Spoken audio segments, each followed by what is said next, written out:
Good evening, everyone. Welcome, and welcome from wherever you are joining. Here, it's starting to get dark. It's 8 p.m. on Bainbridge Island, which is just a ferry ride away from Seattle. So if you are new, and many of you are new, this is Hug It Out. Hug It Out. So this is an online place where you can deeply connect and restore during COVID-19. I started this about 6 weeks ago when we were starting to get the air that schools will be closed, will be sheltering in place, and I started to get nervous about social isolation and physical isolation. And so I created a place online to come together to deeply connect and anchor and rest and restore. And hopefully not by myself, but with the great help of others. So I am here every Wednesday evening at 8 p.m.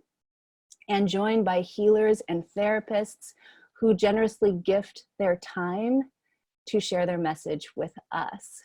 So I have had some incredible guests, from trauma therapists to movement healers, Chinese medicine, and deep Hakomi exercises. If you missed anything and would like to watch, it is located on my website, which is nalucenter.com. I don't know if I said my name. My name is Jendi Watson, and I am a Hakomi therapist, trained out of Seattle, the Shen network here. And so if you would like to share your message here on Hug It Out, or if you feel inspired to help us walk COVID-19 together, I would welcome you. I would love to have you on board. So tonight, my guest tonight is a great treat. And many of you already know her, Donna Martin. She is one of the 7 legacy holders of the Hakomi Method developed by Ron Kurtz. She's located in same time zone as me. She's in Kamloops, though, British Columbia, up in Canada. Did I say that right? Kamloops? I moved from Kamloops 3 years ago, and I'm in a lovely part of BC, which is the South Okanagan. I'm about 15 minutes from the US border, so in the very southern part of BC, in a little town called Oliver, which has a big sign as you enter the town calling it the wine capital of Canada. I've been to Okanagan for their ciders, the pear cider and the apple ciders. Yeah, we have all vineyards and orchards everywhere, so it's a beautiful part of the world and part of Canada too. Oh, lovely, lovely. Donna is, as many of you know, she's an international trainer and therapist. She leads Hakomi trainings and yoga retreats all over the world in some of the most spectacular places in the world. And for many decades, she's been a body psychotherapist, a stress management therapist, an addictions counselor, a yoga and meditation teacher. And she's developed her own approach, which is so fun, weaving together Hakomi and yoga. And she calls it psoma yoga therapy. She has written many books, Soma Yoga Therapy. She co-wrote with the late Ron Kurtz, The Practice of Loving Presence for Therapists and Body Workers. She also co-wrote with Paul Brenner, MD, and I love this title, Seeing Your Life Through New Eyes. And also back in 2015, I call it the Hakomi textbook. She was also published in the Hakomi textbook, and that is called the Hakomi Mindfulness Center Somatic Psychotherapy, the Comprehensive Guide to Theory and Practice. So I'm sure I missed books you've written. I did. That's okay. You got the main ones. Okay, I got the main ones. Oh gosh, great. So Donna, welcome. I know now you're semi-retired and hanging with your grandchildren And thank you so much for coming tonight. It is such a treat and an honor and a gift to have you here. Well, thank you, Jendi, for creating this and for inviting me. It's a real treat to be here. It's a treat to connect this way with people. And the upside of this whole situation we're in is how much more often people are doing these kinds of networking and connecting via Zoom or Skype.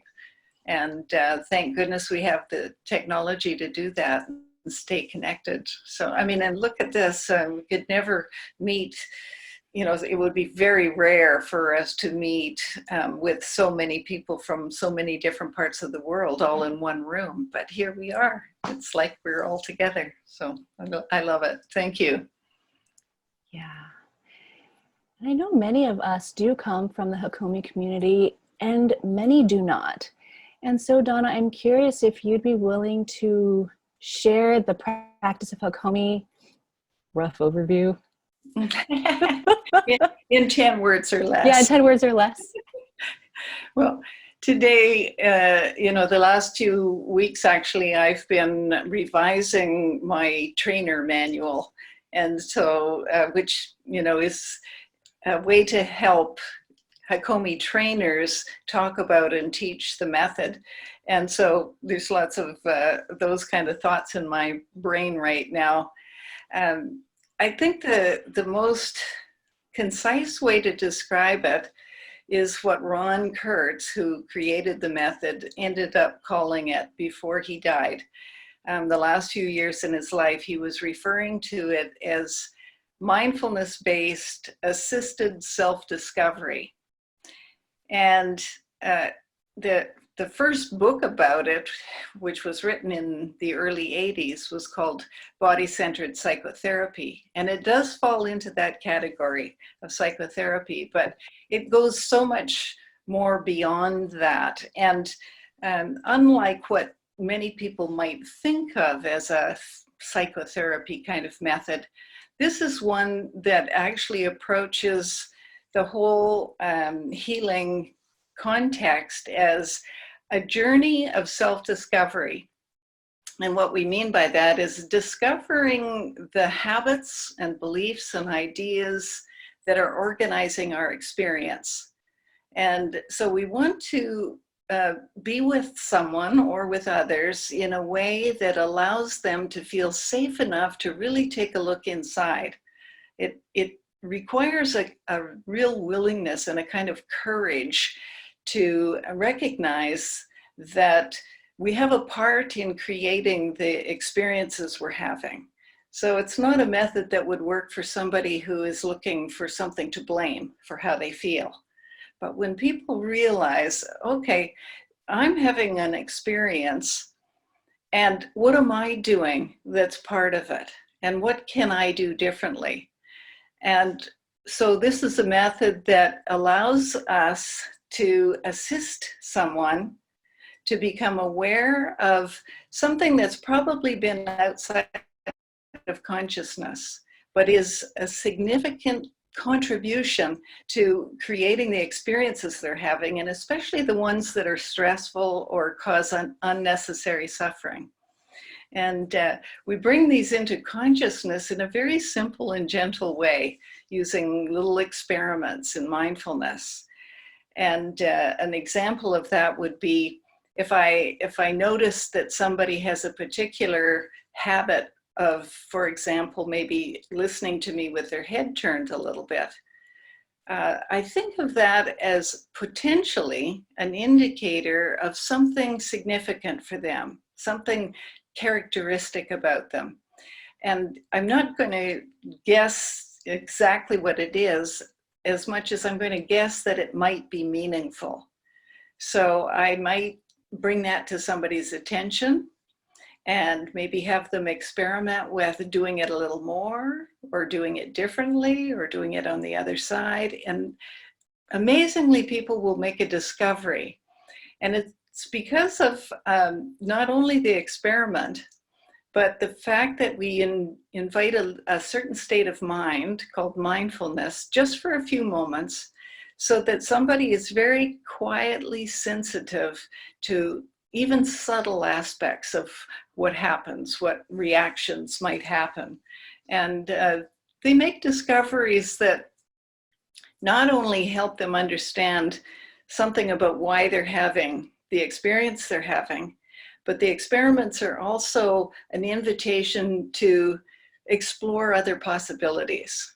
So the idea is that if the reactions that I'm having habitually, if my attitudes and beliefs and ways of making meaning of things are on automatic, then I'll always have the same kinds of experiences over and over until I experiment with exploring other possibilities. And some of those other possibilities are more nourishing. It's as simple as that. We feel better. So it's a really respectful and fun, can be fun and yet profound way of helping somebody learn about themselves and find new ways of enjoying life. That was kind of a long description. I said I was going to be concise, but the concise description is assisted, mindfulness-based, assisted self-discovery. You could add something to that, Jambi. Oh, thank you. Well, no, no, but I mean, what I love is the idea that it is a self-discovery. So from a practitioner perspective, for me, what I love about the method is that I don't have to have the answers.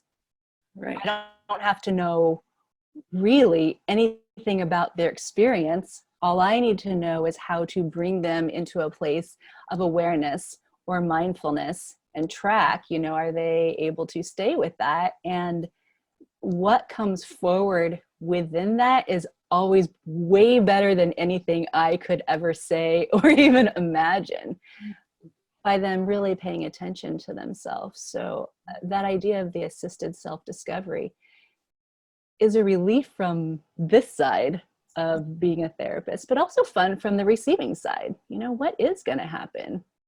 Yes, it's a very collaborative approach. And I know those of you that are familiar with Hakomi like this, among other things about it, that it's a very collaborative and co-creative kind of journey that we're on. We're not sitting as an expert with anybody. We're sitting with some skills and tools, and we're sitting in a kind of presence, which you mentioned, the book that Ron Kurtz and I wrote, which is called The Practice of Loving Presence. I'll just show the book right now since I have a moment. A word from our sponsor. So it's a lovely cover. And in the last 15 years of his life, especially in the last 10, so by the time we entered this new millennium, Ron was really teaching loving presence as the foundation of the approach. He had realized that, who we are has the biggest influence on what happens in any relationship. And in a therapeutic relationship, it's who we are being that is the most healing ingredient that we have to offer, far more impactful, I think, on what happens for the other person than the techniques we use. And so if who we are being, if it's our presence, which is the most healing ingredient, then a lot of attention should be placed on the kind of state of mind that we can cultivate to create that healing context, to be the kind of presence that allows somebody to move through this journey of discovery and transformation in the most successful way possible.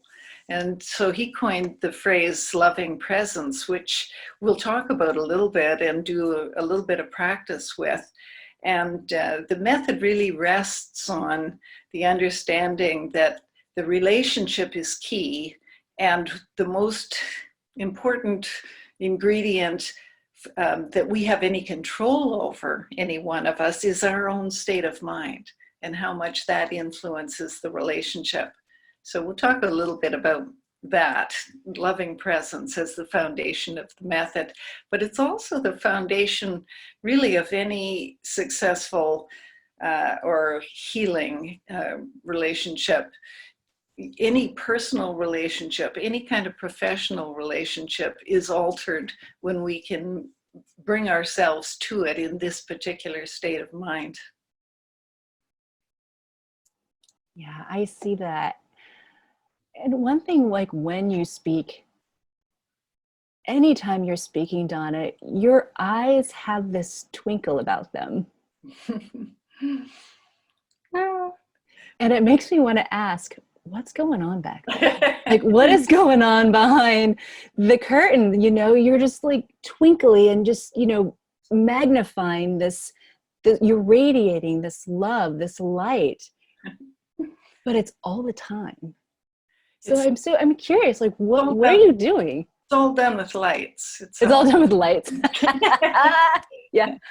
Well, what it brings to mind for me is something that those of you that know me have heard me say, is that I'm not aspiring to enlightenment. I'm aspiring to delightment. And, you know, I think what keeps any of us energized and vital at any time in our life is the joy we bring to every experience. And I love the word delight, isn't it? It's a wonderful word because it has the word light in it, I think. But, you know, to be delighted about something. There's so many things in our life for all of us that evoke that feeling spontaneously. You know, we can see, for me, you know, when I see my grandchildren, I just spontaneously feel delighted. When I see a little puppy, you know, so we were walking down the street the other day and someone had a very small little puppy that was just delightful to see. And it's delightful this time of year where we live, you know, that the trees are coming into blossom. We live where there are orchards and there's blossoms everywhere and it's just delightful. And it's so interesting, you know, when Ron Kurtz was recognizing this state of mind called loving presence, that one stage of moving into it is one that he called a stage of non-egocentric nourishment. It's so interesting to call it that. You know, it's this experience of feeling nourished, of being given something that we need. But that we, you know, not because we deserve it or did anything to make it happen. It's like when you see an incredible sunset, you know, and it's just being given to you, you know, and you feel nourished by that or moved or touched in some way. And it's possible to actually have that as an intention. I think that's what makes it a practice, to have that as an intention to be with others that way, to see them in a way that is delightful or is touching or moving or inspiring. And I mean, I'm sitting here in front of many of you who I know and feel very close to, and it's just delightful to sit here and have you show up this evening. I think it's very late in Buenos Aires. I don't know about other parts of the world, but, you know, so I'm delighted by that. And the thing about feeling delighted or feeling nourished by whatever's happening, by the person you're with, by the nature around you, by something about the situation, as if it's, you know, a gift from the gods in a way, is that it's not something we're reaching out for. It's not something we look for or grasp. It's something that we let in. And so this state is one that is effortless in a way. The intention is a practice, but the state itself is one of receiving, of being receptive. I talk about being concave, not convex. So when we're sitting with someone, for example, even in a professional capacity, even if they've hired us to help them in some way, it's kind of radical to think, wow, I'm going to sit here and be very relaxed and be very receptive and let myself be nourished just by being here with this person. It sounds radical because it sounds like, you should be doing something, especially if they're paying you. And the truth is that if I'm in this state where I'm relaxed and receptive and letting them in and being touched and delighted and inspired by them, that somehow impacts the other person, sometimes unconsciously, sometimes very consciously, but it changes the quality of the relationship, and it changes something that happens for them. And that even if I have that interaction with somebody for a minute or two, Ron Kurtz, the Hakomi creator, used to talk about going out of the grocery store, and making one really nice contact statement with the cashier on the way out, and it could change their day. It would be just one person seems to notice them and connect with them in some way. It can take a matter of seconds to have an impact that's positive on somebody. And so just being in that kind of presence is a gift for somebody else. But the paradoxical thing is it's a gift for us if we're in that state too. So I think the whole idea of, making it a practice, in a way it's a spiritual practice, to move through life and to enter any situation, and certainly any personal interaction with anybody, as if there's at least the opportunity for that kind of nourishment to happen. Just even consider the possibility of it, and it changes things. I love how you say that this is an opportunity for a spiritual practice, Mm-hmm. loving presence piece, Mm-hmm. especially in a time where it's hard. Mm-hmm. It's hard now. There's a lot of suffering. There's a lot of grief. There's a lot of unknown. There's a lot of trauma.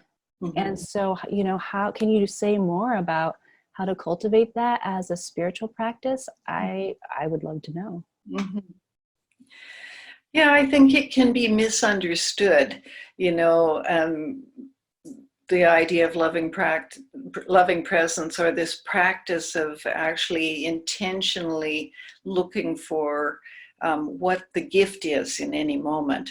It can be misunderstood as a kind of idealistic Pollyanna, not seeing what's really going on state. And it's not that at all, of course. And we're all over the world right now being so challenged with this situation, and some places much harder than others, some people much harder than others.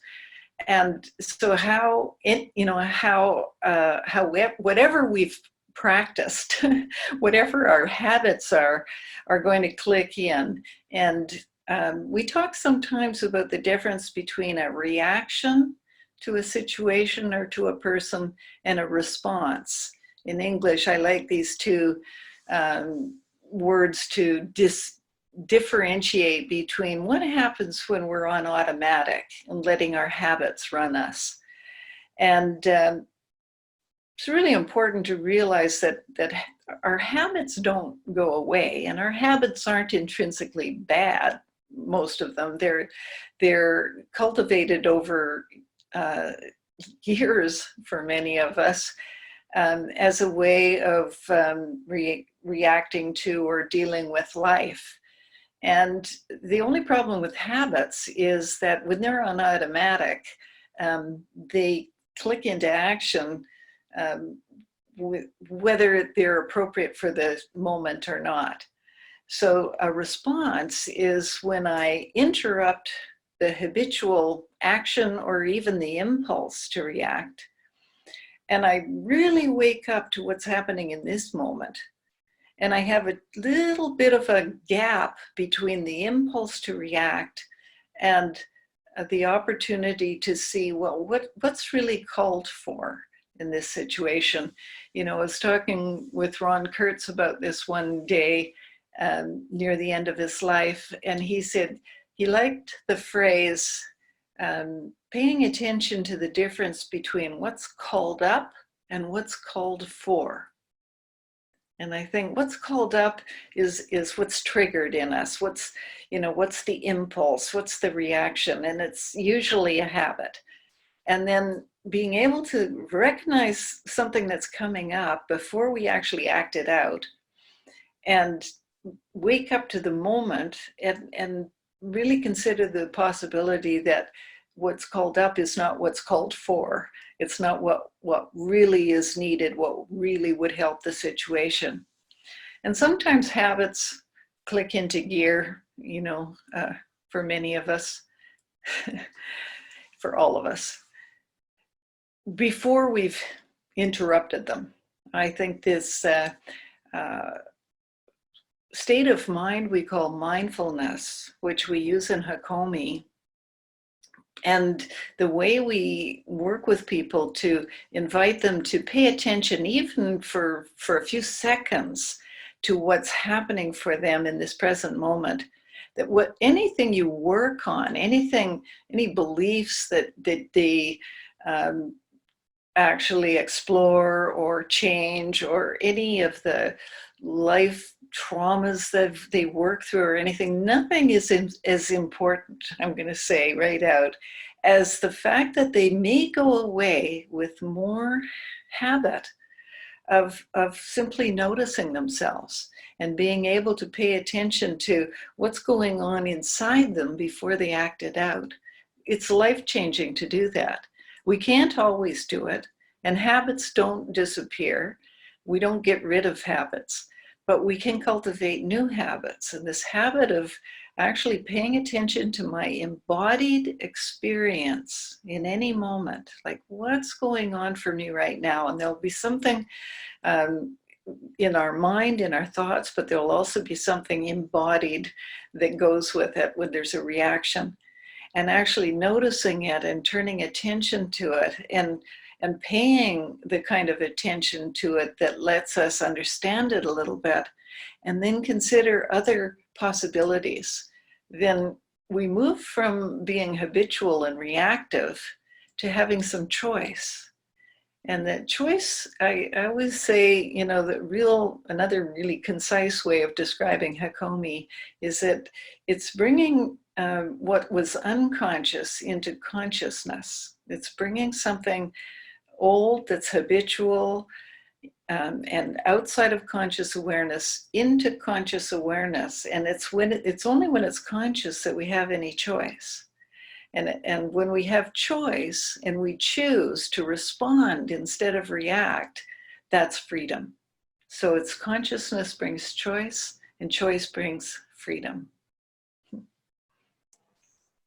And as you're saying that, I hear the space in between the reaction versus the response that I crave. And, it is that practice that I love Hakomi brings to the forefront of our minds. I think what's also really empowering about it is that if I don't interrupt a habit, if I do react, and in trying times, we react more, I think. I do. Anytime there's a stress going on, and stress has always been defined as our response to change. It's really our reaction to change. Any kind of change is stressful, and so much of what's going on in the world right now has not only changed our lives, but has left us feeling out of control. And those are the two things that are the most stressful that we have to deal with, feeling out of control. So no freedom, no choice, no freedom is the state that many of us find ourselves in. And it's an uncertainty, there's so much uncertainty about how long it's going to go on or what's going to happen before it ends, and will it end, and will it happen again. So, there's just a tremendous amount of challenge going on right now. And that's when our habits are the most, and our reactions are the most prevalent. And so I think we need to really be kind to ourselves the way we would if we were working with somebody else. And when we notice ourselves being reactive and acting in automatic, habitual, knee-jerk ways, is the habit there that might click into gear is the habit of criticizing ourselves, of being judgmental. And even that is something we can step past and watch and get curious about and fascinated with, and even delighted by. I think being delighted by the fact that we notice ourselves being habitual and reactive, and then getting curious about it so that we can pay attention to it. So let's say I've already maybe reacted for a whole day in a way that is habitual and automatic and not useful. Then whenever moment I wake up to it, whatever moment that I go, okay, I've been in reaction, I'm noticing myself on automatic, and the noticing is the first thing. It's always the first thing. I love the Feldenkrais quote. Moshe Feldenkrais used to say, "We cannot do what we want until we know what we're already doing." So if I notice what I'm doing, that's the first aha moment. That's the breakthrough right there. And then the willingness to get curious about it. That's the willingness to self-study. And it's usually helpful to take a breath as soon as I notice something, just to breathe. We talk about it in the stages of loving presence as the first step is notice what I'm doing. And the second step is create some space around it. And already if I'm witnessing myself, I'm in a bigger space around it. And then if I take a breath, that creates a little space. If I have any delight about it, even with a little bit of humor, that creates more space around it, as long as the humor isn't sarcastic or critical. But kind of sometimes I catch myself in the same kind of old reactions, and I just have to laugh at myself. Some of you know what I mean. And then in that space opens up around what's been happening. And I want to turn my attention to something differently, because usually, in these reactions that we're having in these days, I think our attention is going outward somehow. I was talking with somebody the other day, another TV interview actually, and he was talking about his tendency was to try to figure out who to blame. This is all somebody's fault. And that's an old automatic reaction, and it's an outward focus of attention. So it's already different to think, okay, well, when I think that, which is on automatic, what's going on inside me? Where is there a contraction? There almost always, inevitably, with a reaction rather than a response, there'll be a contraction somewhere in the body. And so turn attention to that. Find a place that closes down. Find a place that tightens, that contracts. And Hakomi is very interesting in this way. Many methods, if you discovered tension in your body somewhere, you would breathe into it and work to relax it. In Hakomi, we do it, it's paradoxical. We do the exact opposite. We go, oh, I'm tightening in my shoulders. Oh, isn't that interesting? What if I tighten even more? What if I just tighten one You know, what was it?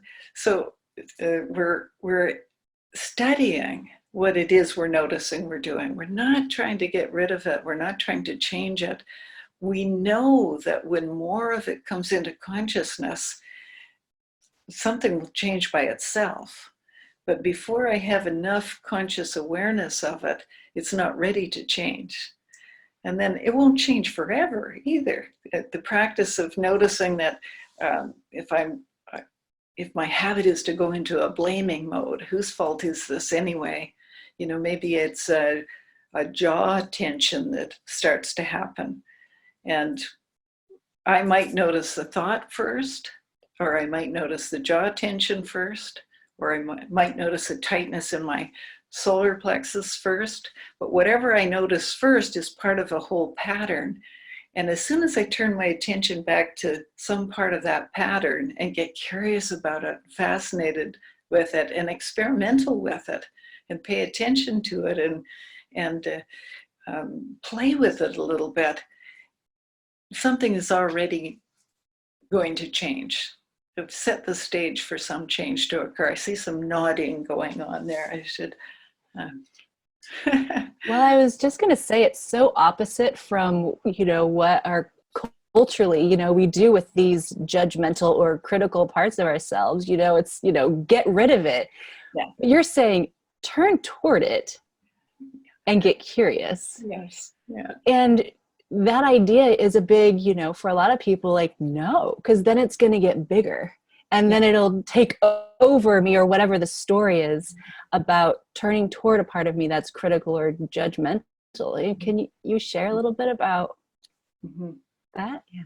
Yeah, there is a wonderful Hakomi practice that explores exactly this, and maybe I'll invite you to do it. Some of you may have done it with me before. And it's a very Buddhist idea. Some of you I know read or listen to Pema Chodron, who's an American Buddhist teacher, and she talks about this, and Buddhist teachers generally talk about it as the obstacle is the path, is the whatever seems like the barrier or what's in the way is the way.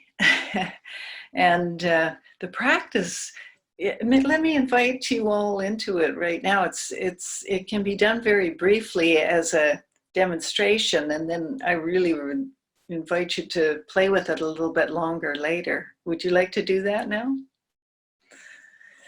So you can think about this situation, this pandemic that we're in, for example, or another situation in your life, or even a person in your life that is something that you just really don't want to deal with.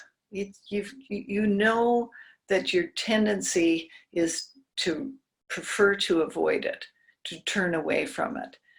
And so, if you will, just for a moment, call up in front of you, probably close your eyes. So you're not looking directly at anything except what's in your mind's eye, which is this situation that ideally you would rather not have to face. So I noticed the first time that I was invited to do this one, it wasn't so much a turning away that I felt like doing as a backing away, but whatever you can feel in your body that goes with your reaction, this reaction of avoiding or not liking, actually make a little movement right now, which might be, is the impulse for you to create a little more distance by backing away, or is the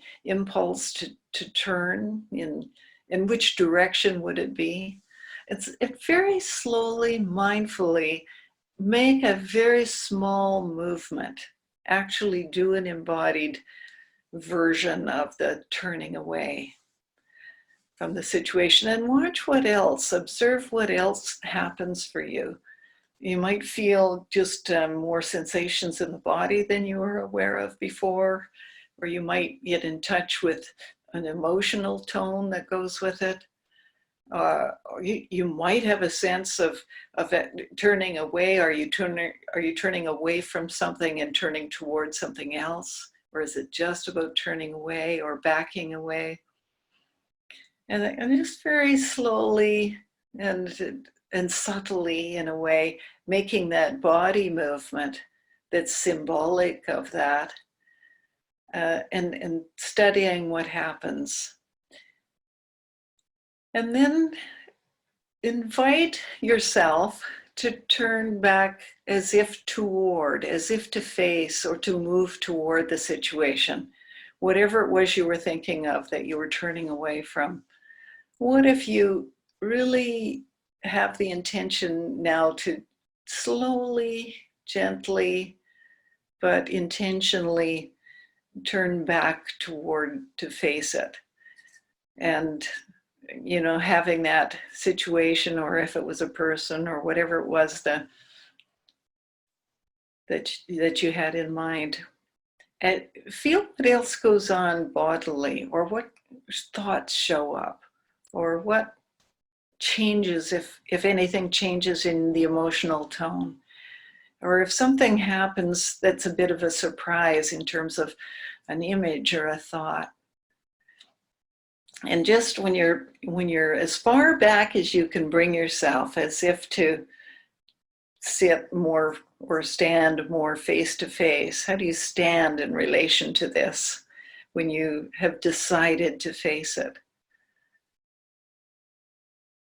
I'd be curious how many of you, as you do this, even just as briefly as I've described it, give me a little wave if something surprises you about what happens, or there's a bit of a discovery somewhere. Yeah. I know that the times that I've done this, I have been very surprising for me, and something different has happened each time. Jendi, what happened for you? Well, let's see. I got a trailhead of something yummy. But for me, what I really took away from the practice that I appreciate is initially when I brought forward this thing that I really do not want to participate in, I'm in this just like nauseous, this initial, and I did this body movement of feeling nauseous, explored that, a lot of grief came up.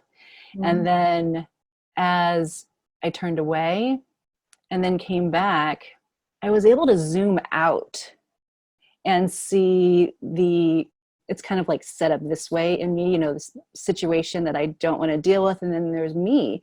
And it was this great place of spaciousness where I could see it. And I was no longer as invested in the outcome. It was more of a, oh, wow, look at all of that. It wasn't just me and this other thing that I don't want to do, but there was so much more around it. So there's a lot more there for me to explore, but it's that spaciousness that I was like, yes, that feels really good and doable. Yeah, I have a feeling that this kind of little practice, and especially when we do something that has a body component, that we do an experience that's embodied, that's symbolic of something, really has a lot of potential for the kind of discoveries or insights or actually emotional changes that we might have. So I would encourage people to play with that one. And all the, it's something that I love about Hakomi, and certainly the practice of loving presence, the little exercises, the little practices we do are very simple, but they can be very profound. And what's profound about them happens because of this way of being curious and mindful and kind of lowering the noise and being really sensitive to even the very subtle things that show up. So, I was talking with one of the trainers today about how important it is to realize that the state that we're in when we're being with somebody else, and especially when we're in a helping role, there's so many ways in life we can be in a helping role that isn't even professional. But if we're being with somebody else and wanting to be helpful or wanting to be a kind of a healing or loving presence, it's our own state that's key. And learning how to turn our attention to what's going on and not so much try to change it right away as get curious about it, fascinated with it, just simply pay attention to it and quietly notice it and experiment with it a little bit and get curious about it, and then let that go, and in a kind of rest state. And again, it's that receptivity. It's that kind of open, spacious, okay, what now? What now? I mean, and isn't that a state which is so easy when we feel safe, and so challenging when we're in a situation where what now is scary. Many of you know this practice that we use in the practice of loving presence and in Hakomi, where we invite ourselves to see what the whole embodied experience of not knowing is like. And I'm going to name it very simply because there's a whole way we could have done a guided practice with that. I think I do have one where I guide people through it and it's on YouTube under Hakomi and me. And it's a practice called groundlessness. But just, I liken it to those times, and how many of you have had the experience, maybe when you're traveling, that you wake up in the morning and just for a second, you don't know where you are. I used to travel so much that I had that experience more often at home than when I was away, but now I have it at home. And, so if you wake up in the morning and you just for a second, you realize maybe you don't know where you are, or maybe you know where you are, but you can't remember what day it is, or, what's happening today. Or I've even had the experience of just for a split second, I'm not even sure what season it is. Can we stretch that moment?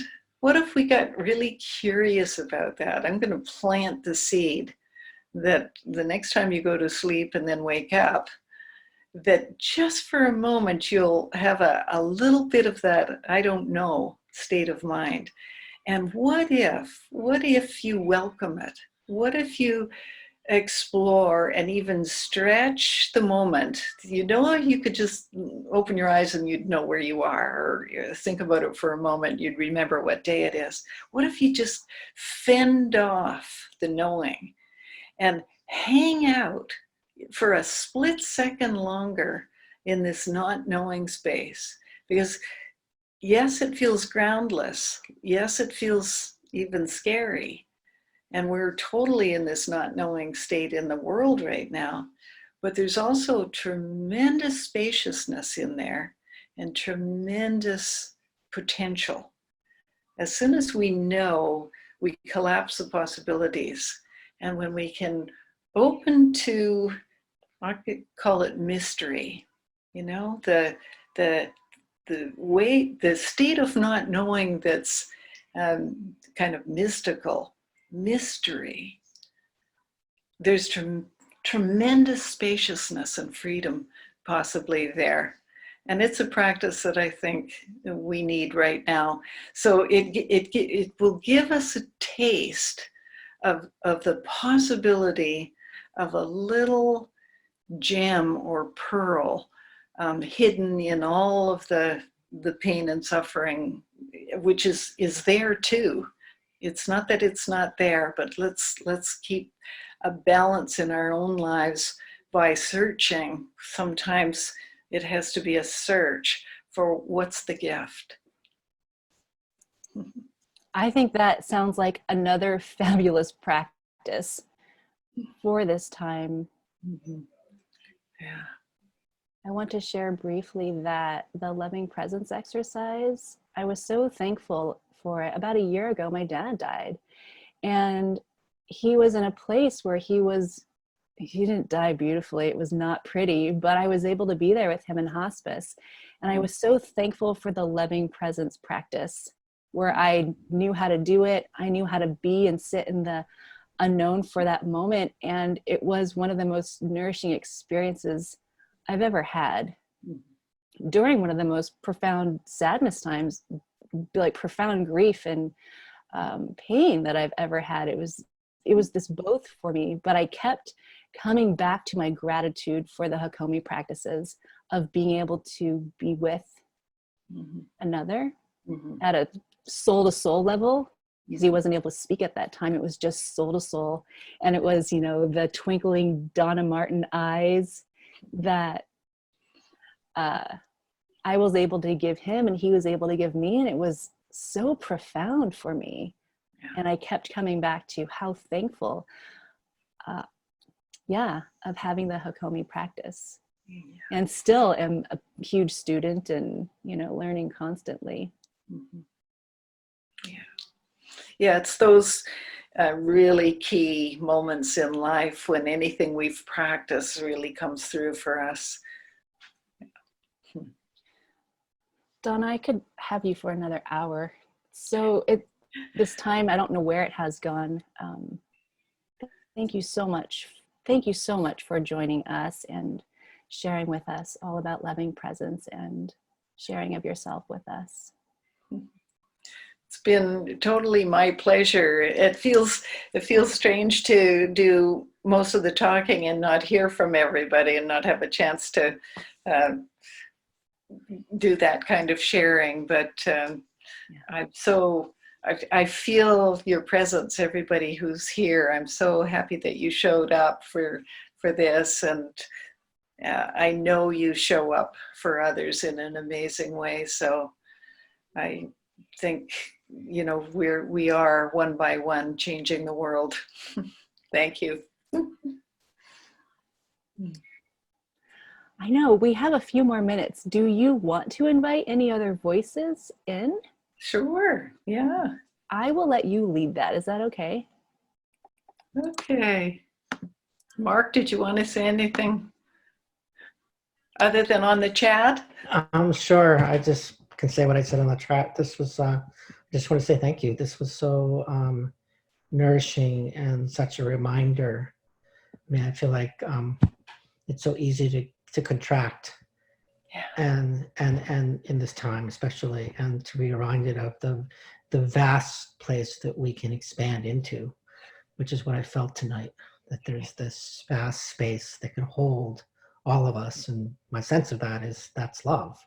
That's the larger love that holds us. And I just felt both in the twinkle in your eyes that Jendi kept referring to and in what you talked about, I felt the larger love that's kind of holding us all, and that I can drop into, we can all drop into, and then we can figure out how to be with all this that's happening from that place.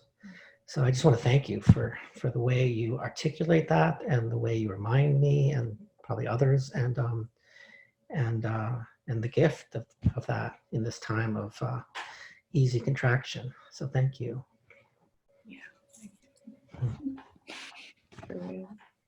Hi, Victor. Anyone else who'd like to share right now before we finish? Yeah, also listening to Jendi, I realize how easy it is to be in these times after practicing this not knowing and just appreciating. And yeah, it's very grateful. Thank you. Thanks, Gabby. Look at the beautiful group, huh? Thank you, Jendi, for the opportunity, because I just wanted to say I'm so grateful to see you, Donna. It's a beautiful moment for us. Thank you. Yeah. I'm so grateful. Gabi and Anya and all the people, Virgilio, I met. Big hug to everyone. Thanks. Yeah. Be safe. Wow, you've come from so far. It's so late, I think, there. Tremendous. Yeah. I just wanted to, it's great to see you again, Donna. It's, I just wanted to tell you how much I appreciate.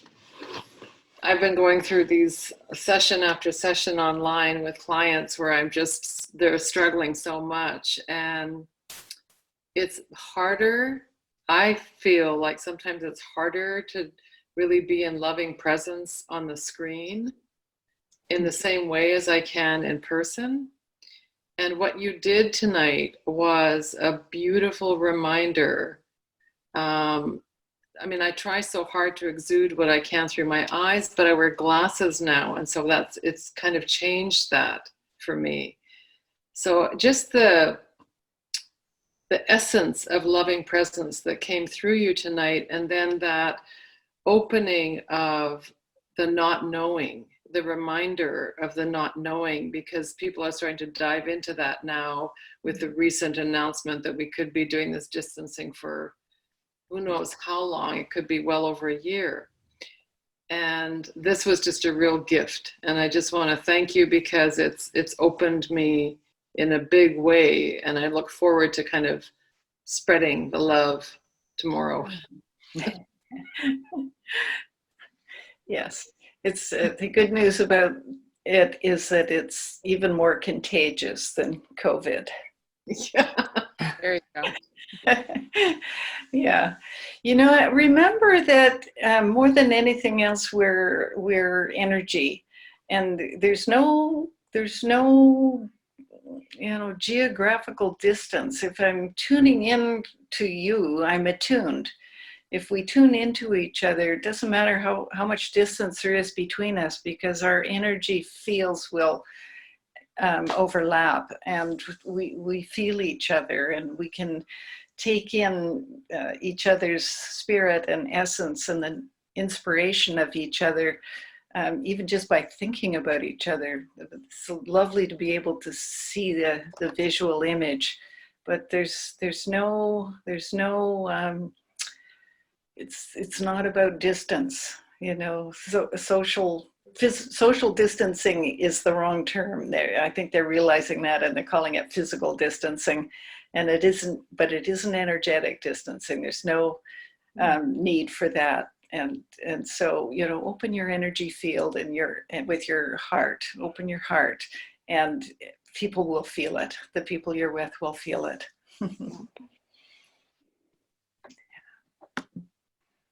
Oh, Bonnie, it's so good to see you. It's been too long. Thank you for being willing to share and talk about the Zoom hangovers. And it's true. It's really true. I miss you all. It's really good to see you. I miss you too. If there's a silver lining, it's seeing all of these great Hakomi faces, many of whom I have not seen. And I would love to see you more. And wow, look at all these shining and smiley eyes. My goodness. I see from Darren, he says, thank you so much from Perth, Western Australia. I love the not knowing reminder. Yeah. Thank you, Jandy, for creating this opportunity. And really, I know some of you, some of the others of you are also doing work with groups this way, and starting to teach this way, or working with individuals this way. And I really encourage it. I think it's going to be one of the positive things that comes out of this whole situation, is that we're going to realize the power of this technology and how much we need to be using it even when we don't have to. So, but thank you for creating this evening, Jandy, and thanks for inviting me. Thank you. Oh my goodness, it's such a pleasure. Two last things before we close. One, I want to give you an next week. So I am here weekly, and I invite all of you to join.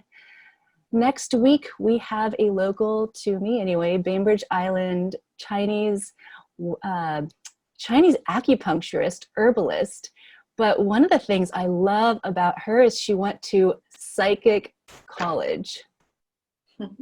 She went to psychic college in Colorado. And so next week is fabulous for people who identify as highly sensitive or empaths. She will be talking and sharing with us information about our energy body that Donna just talked about, our auras, how to differentiate our energy from others' energies.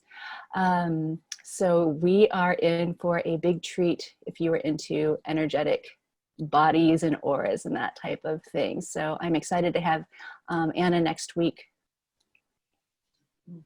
And I'd like to close with a poem.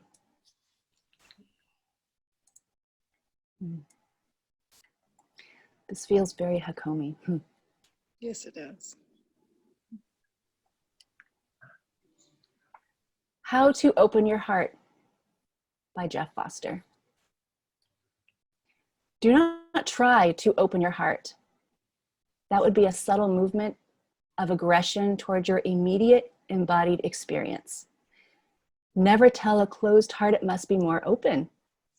It will shut more tightly to protect itself, feeling your resistance and disapproval. A heart unfurls only when conditions are right.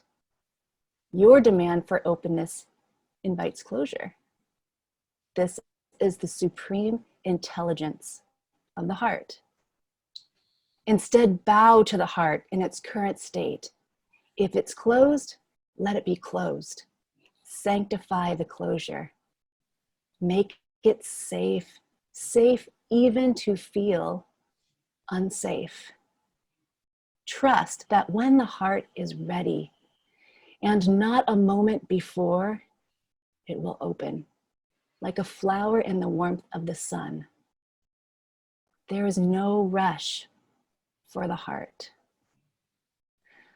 Trust the opening and the closing too, the expansion and the contraction.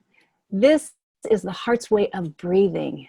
Safe, unsafe, safe, unsafe. The beautiful fragility of being human, and all held in the most perfect love. Jeff Foster. Thank you everyone so much. What a delicious and delightful evening. Donna Martin, thank you. My pleasure. Thanks, Jendi. Thank you, everybody. Great to see you all. Good night, everyone. Thank you. Good night. Good night. Thank you.